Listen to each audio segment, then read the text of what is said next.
Missile ख़त्म, अमरीकी अड्डे तबाह, ट्रंप ईरान की दलदल में फंस गए। ईरान की दलदल में फंसने के बाद अमेरिका में भी इख्तलाफात सामने आना शुरू हो गए हैं। इस सारे मामले पर आमिर रज़ा से बात करते हैं। आमिर भाई, ईरान ने घेरा हुआ है, तबाह बर्बाद कर रहे हैं अमरीकी अड्डे जो मशरक़ वस्ती में मौजूद हैं। अमेरिका के पास असलहा मिसाइल ख़त्म होना शुरू हो गए हैं। इसके बाद अमेरिका के अंदर से इख्तलाफात की खबरें सामने आ रही हैं। ये खबरें क्या हैं? देखिए, जंग के दिनों में सबसे ज़रूरी ये होता है कि आपका मुल्क मुत्तहिद रहे, और इसका तजर्बा क्योंकि हमें भी है। और 65 की वॉर के हवाले से बहुत सारे लोग कहते हैं कि उन 17 दिनों में चोरी चकारी ख़त्म हो गई थी। हाँ जी, बिल्कुल। यानी कौम इस तरह से यकजान हो जाती है। और अभी हमने 40 रोज़ा जंग जो कि ईरान अमेरिका वॉर थी, उसके अंदर भी देखा कि पूरी ईरानी कौम जो है वो मुत्तहिद हो गई। लेकिन आपको अमेरिका के अंदर इसकी डिवीज़न नज़र आ रही है, जिस पर आपने ये कहा भी कि ये दलदल में फंसता चला जा रहा है। देखें, कल भी जो वोटिंग हुई है सेनेट के अंदर, उसमें रिपब्लिकन्स ने डेमोक्रेट्स को वोट दिए। चाहे वो 4 वोट थे एक तरफ, 1 वोट एक तरफ था, लेकिन देखें, डेमोक्रेट्स को रिपब्लिकन्स का वोट जाना इस बात की खुली निशानदेही है कि वहाँ अवामी राय आमा जो है वो बदल रही है, तब्दील हो रही है। इसके साथ साथ खुद ट्रंप के मुशीरान भी जो हैं वो भी इख्तलाफात का शिकार हैं। ये बड़ी खबर है। वो आपस में दस्तों गिरबान हो गई। ये बिल्कुल दस्तों गिरोबान हैं, और उसकी वजह ये है कि जो कि वज़ीर जंग है, पेड हेक्सत जो है, पेड हेक्सत ही है। पेड़ ही कहते हैं। मैंने उसको नहीं, उसको पेड ही कहना है, क्योंकि वो नेतन्याहू का पेड है, बंदा रखा हुआ। सिर्फ वो इस वक्त ट्रंप की हिमायत में नज़र आता है। क्या आपको JD Vance, general Jain can जो इस वक्त जो हैं सरबराह हैं आर्मी के, वो इसके हक में नज़र आते हैं। बिल्कुल भी नहीं। पेंटागन के अंदर मौजूद लोग भी इस जंग की तवालत से परेशान है। बिल्कुल, पेंटागन वाले ही तो ये रिपोर्ट्स दे चुके हैं कि भाई हमारे पास असला ख़त्म हो रहा है, मिसाइल ख़त्म हो रहे हैं, हम फंसते जा रहे हैं। और ये दलदल जो है ये अपने अंदर खींचती चली जा रही है। देखें, खींचता किसको है? जो ज़्यादा कुव्वत लगाने की कोशिश करता है, दलदल हमेशा उसको ज़्यादा अंदर धंसता जाता है। अगर आप अपने आप को छोड़ दें, इस वक्त अमेरिका अगर इस जंग को छोड़ दे, तो अमेरिका वापस अपनी सुपर पावर की बच सकता है, यानी उस पर आ सकता है। अब आपने जो बात की, ये मुशीरान की बात है जो इख्तलाफात पर आ गई। ना सिर्फ इख्तलाफात पर आई, बल्कि तल्ख कलामी तक आ गई। और आप इसका अंदाज़ा इससे करें कि आप इंटरनेशनल फोरम्स के अंदर जेडी वैंस की जगह पर, जो कि नायब सदर है, उसकी जगह पर आप इसी पेड हेक्सत को भेजने पे मजबूर हैं, क्योंकि आपका कोई मुशीर जाने को तैयार नहीं है। सिर्फ एक बंदा है जो इस वक्त जंग का हमेती है, और नेतन्याहू का वो पेड है।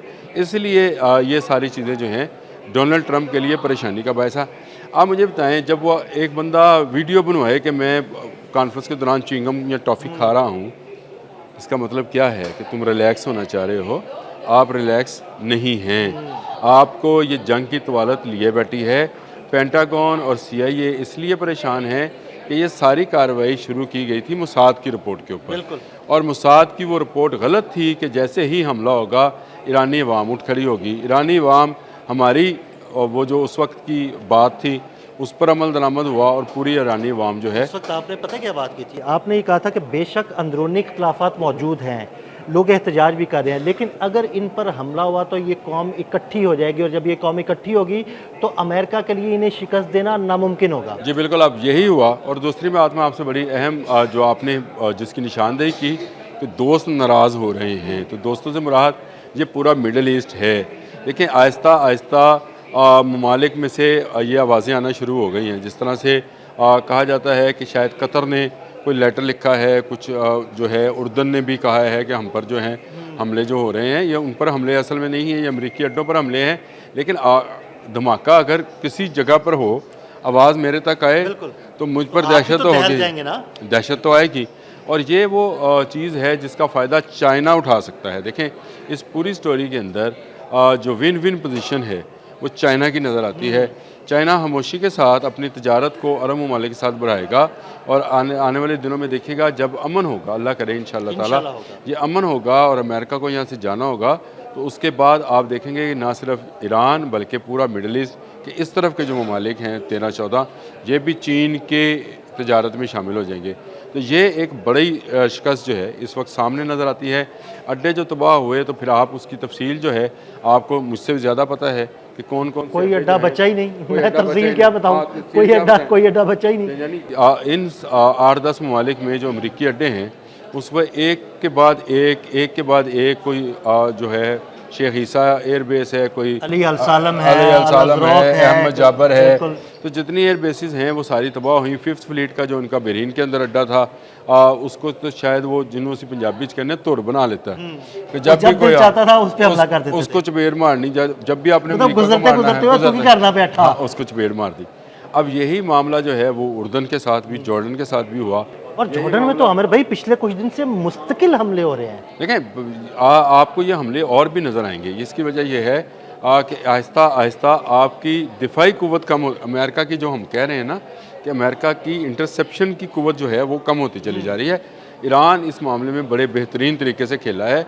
अब वो उसके कमांड एंड कंट्रोल सेंटर्स को, उसके नेविगेशन सिस्टम्स को, उसके रडार सिस्टम्स को, उनकी उन चीज़ों को निशाना बना रहा है जो आपने हमस के बाहर मौजूद अमरीकी बहरी बेड़ों को कम्युनिकेशन और वो चीज़ें देते थे। देखें ना, आज सुबह ही मैंने बात की थी कि उसका P-8 जो है, जो शिकारी है इसका आबदोज़ों का, उसको तबाह कर दिया गया। उसका दावा पासदारानी इनकलाब ने किया है।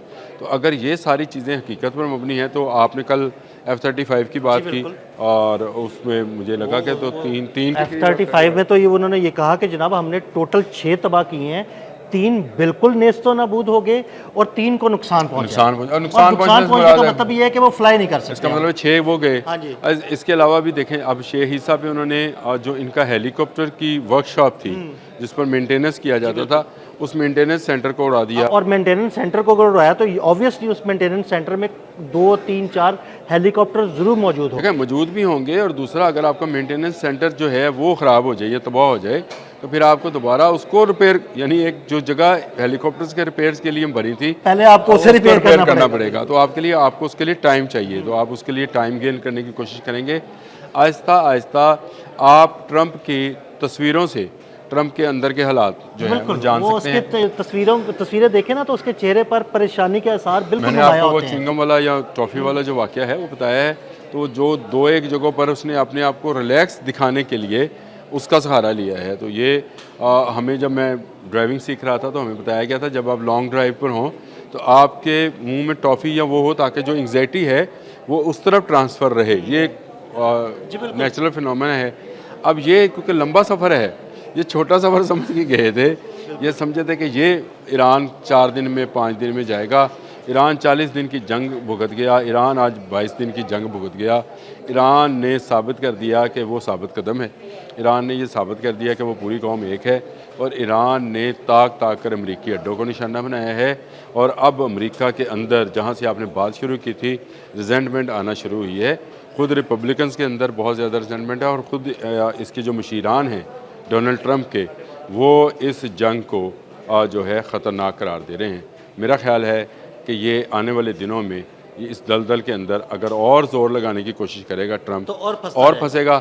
अगर हमारी बात माने तो अपने आप को ढीला छोड़े और रिलैक्स करे, दुनिया को भी, ईरान को भी और मिडल ईस्ट को भी, तब जाकर ये जंग बंद होगी। बहुत शुक्रिया आमिर भाई। आमिर भाई ने बड़ी तफसील के साथ इस सारे मामले पर रोशनी डाली। मज़ीद अपडेट्स के लिए हमें फॉलो करते रहें। अदील अहमद और आमिर रज़ा को इजाज़त दीजिएगा।